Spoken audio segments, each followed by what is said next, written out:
ভাঙড়ের শওকত মোল্লার ঘনিষ্ঠ তৃণমূল নেতাকে গুলি করে কুপিয়ে খুন। বৃহস্পতিবার সন্ধ্যায় ভাঙড়ের এক তৃণমূল নেতাকে লক্ষ্য করে গুলি ও কোপানোর অভিযোগ। এখনো পর্যন্ত কাউকে গ্রেপ্তার করা হয়নি। ভাঙড়ের চালতাবেড়িয়া অঞ্চলে তৃণমূল নেতা রাজ্জাক খাঁকে গুলি করে খুনের অভিযোগ।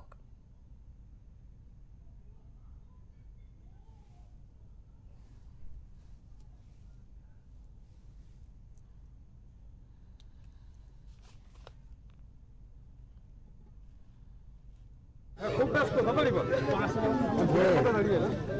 পরে বলছি। এই তো ভালো সবাই হ্যালো খুব ব্যস্ত তাড়াতাড়ি বল পরে বলছি। এই তো ভালো সবাই হ্যালো খুব ব্যস্ত তাড়াতাড়ি বল পরে বলছি।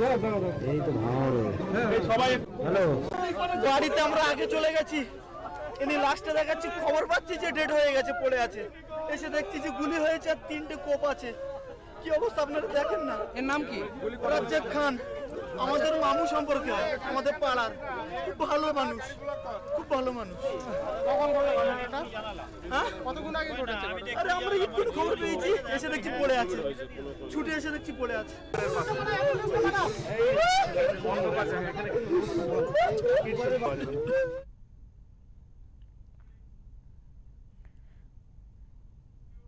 বৃহস্পতিবার সন্ধ্যায় ভাঙড় থেকে নিজের বাড়ি ফেরার সময় অজ্ঞাত পরিচয় দুষ্কৃতীরা তাকে লক্ষ্য করে গুলি চালায় বলে অভিযোগ। গুলিবিদ্ধ অবস্থায় তাকে তড়িঘড়ি উদ্ধার করে স্থানীয় হাসপাতালে নিয়ে যাওয়া হয়। পরে তার মৃত্যু হয় বলে খবর। ইতিমধ্যেই ঘটনার তদন্ত শুরু করেছে পুলিশ।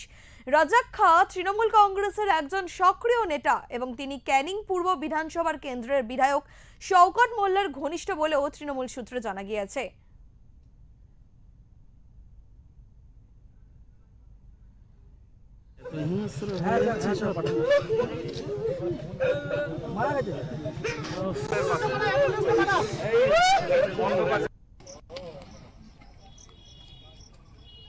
নমস্কার, আমি ইন্সপেক্টর এননাথ বলছি ট্রাফিকে। আরেকজন ইন্সপেক্টর দেখতেই পাচ্ছেন পুলিশ ইতিমধ্যেই মোতায়েন করা আছে।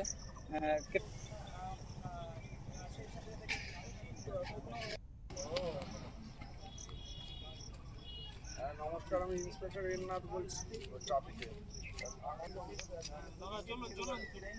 আরেকজন ইন্সপেক্টর দেখতেই পাচ্ছেন পুলিশ ইতিমধ্যেই মোতায়েন করা আছে।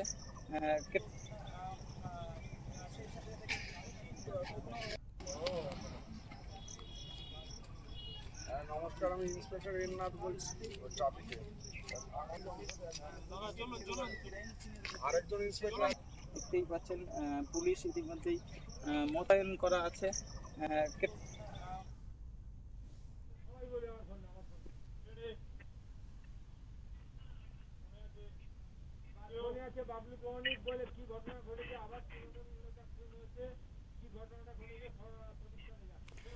এই বিষয়ে সবিস্তারে জেনে নেব আমাদের প্রতিনিধি বাবলু প্রামাণিকের থেকে। আবারও তৃণমূল নেতা খুন, কি ঘটনা ঘটেছে সবিস্তারে জানাও। যেটা জানিয়ে রাখি যে ভাঙড় বিধানসভা কিন্তু একটা বলে রাখি বারবার কিন্তু শিরোনামের মুহূর্ত উঠে আসে। সেই ভাঙড়ের শিরোনামের মুহূর্ত কিন্তু তৃণমূলের শওকত মোল্লা মানে বিধায়কের ঘনিষ্ঠ বলা যেতে পারে, বিধায়কের ঘনিষ্ঠ একদম পুরো তৃণমূল নেতায় খুন। সেই কুপিয়ে একদিকে কিন্তু প্রত্যেকের গুলি টার্গেট করে নিশানা করে 3টি গুলি তাছাড়াও কুপিয়ে কিন্তু খুন করা হয়েছে রাজ্জাক খাঁকে নামে এক তৃণমূল নেতা। এই নিয়ে কিন্তু এলাকা তোলপাড়। তাছাড়াও রাজ্জাক মোল্লা যে মিটিং ছেড়ে পরপর কিন্তু 2টি মিটিং ছেড়ে তিনি বাড়ি ফিরছিল, সেই সময় কিন্তু দুষ্কৃতীরা এলোপাতাড়ি গুলিও কোপানো হয়। এই নিয়ে কিন্তু ক্যানিং পূর্বের বিধায়ক শওকত মোল্লা তিনি দাবি করেছে আইএসএফ এর তরফ থেকে যে আইএসএফ এর নওশাদ সিদ্দিকীর ছেলেরা এমন ঘটনা ঘটিয়েছে। এটি কিন্তু নওশাদ সিদ্দিকীর তরফ থেকে কোনো এখনো প্রতিক্রিয়া মেলেনি। ঘটনাস্থলে নওশাদ সিদ্দিকী কিন্তু যাচ্ছে, তিনি সমস্ত ঘটনা খতিয়ে দেখছে কে বা কারা খুন করেছে। নওশাদ সিদ্দিকী তিনি জানান অবিলম্বে পুলিশ চিহ্নিত করে তাদেরকে দোষী সাব্যস্ত করা হয়। এমন খুনের ঘটনা রাজনীতি নওশাদ করে না, তিনি কিন্তু জানিয়ে দিয়েছে। এই ঘটনা নিয়ে কিন্তু রাজনীতি তোলপাড় যে তৃণমূল নেতা একের পর এক তৃণমূল নেতা খুন হচ্ছে, এটা না কিন্তু একদম পুরো রাজনীতি তোলপাড়। কোয়েল, ইতিমধ্যে এই ঘটনায় কাউকে কি গ্রেফতার করা হয়েছে কিংবা পুলিশের তৎপরতা কেমন সে বিষয়ে জানাও। যেটা বলে রাখি যে 12 ঘন্টার অধিক হয়ে যাওয়ার পরে কিন্তু এখনো কাউকে কিন্তু পুলিশ শনাক্ত করে গ্রেফতার করতে পারেনি। সকাল থেকে কিন্তু এলাকা থমথমে পরিবেশ। ঘটনাস্থলে কিন্তু প্রচুর পরিমাণে পুলিশ মোতায়েন করা রয়েছে। ঘটনা পুঙ্খানুপুঙ্খ তদন্ত শুরু করে দিয়েছে। কোয়েল, গোষ্ঠীদ্বন্দ্বের কারণে কি এই তথ্য উঠে আসছে, কি মনে হয়? এখনো কিন্তু পরিষ্কার নয় যে গোষ্ঠীদ্বন্দ্বের কারণ কি, ভাগ বটরা নিয়ে তৃণমূল কর্মী খুন হয়েছে সেটা কিন্তু এখনো পরিষ্কার নয়। আর কিছুক্ষণ পরে কিন্তু জানা যাবে, এমনই আশা করছে যে পুলিশ সূত্রে এমনই কেউ ইঙ্গিত দেবে যে ভাগ বটরা বা তৃণমূলের গোষ্ঠীদ্বন্দ্ব বা এর পেছনে কি পুরনো কোনো শত্রুতার জেনে খুন হয়েছে তৃণমূল নেতাকে, সমস্ত কিন্তু ধোঁয়াশা আর কিছুক্ষণের মধ্যে মিটবে। কোয়েল, অনেক ধন্যবাদ বাবলু তোমায়।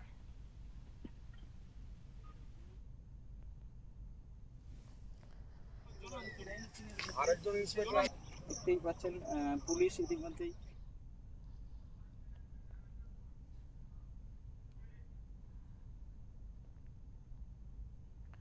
রাজনৈতিক কারণে কি এই হামলা কিনা তাই নিয়ে ইতিমধ্যেই জল্পনা শুরু হয়েছে।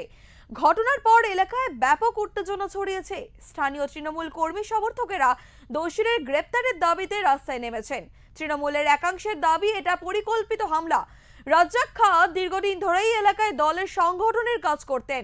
তৃণমূলের বিধানসভা কমিটির সদস্যও ছিলেন। তার জনপ্রিয়তাই এই হামলার পেছনে অন্যতম কারণ হতে পারে বলে মনে করছেন স্থানীয়রা। অন্যদিকে পুলিশ এই ঘটনার তদন্ত শুরু করেছে। এলাকায় মোতায়েন করা অতিরিক্ত পুলিশ বাহিনী। খুব ব্যস্ত তাড়াতাড়ি বল।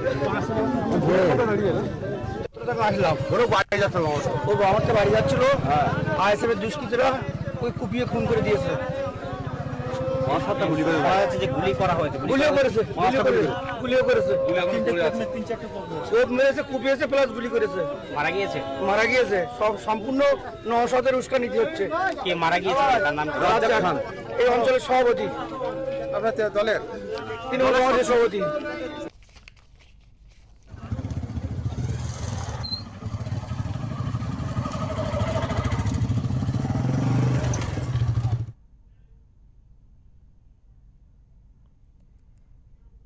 এখনো পর্যন্ত এই ঘটনায় কাউকে গ্রেপ্তার করা যায়নি। দুষ্কৃতীরা বাইকে করে এসে গুলি চালিয়ে চম্পট দেয় বলে প্রত্যক্ষদর্শীদের দাবি। পুলিশ সিসিটিভি ফুটেজ খতিয়ে দেখছে। ঘটনায় ইতিমধ্যেই এলাকায় আতঙ্ক ছড়িয়ে পড়েছে। রাতেই রাজ্জাক খাঁর পরিবার ও দলের কর্মীরা হাসপাতালে ভিড় জমান। খবর পাওয়া মাত্রই এলাকায় আসেন ক্যানিং পূর্বের বিধায়ক শওকত মোল্লা। তিনি অবশ্যই বলেন ও আজকে এই দুটো মিটিংয়ে ছিল, বাড়ি ফিরছিল। ভাঙড়ে আইএসএফ এর আশ্রিত দুষ্কৃতীরা এই ধরনের কাজ করেছে। আমরা পুলিশকে জানিয়েছি এই দুষ্কৃতীদের অবিলম্বে গ্রেপ্তারের জন্য।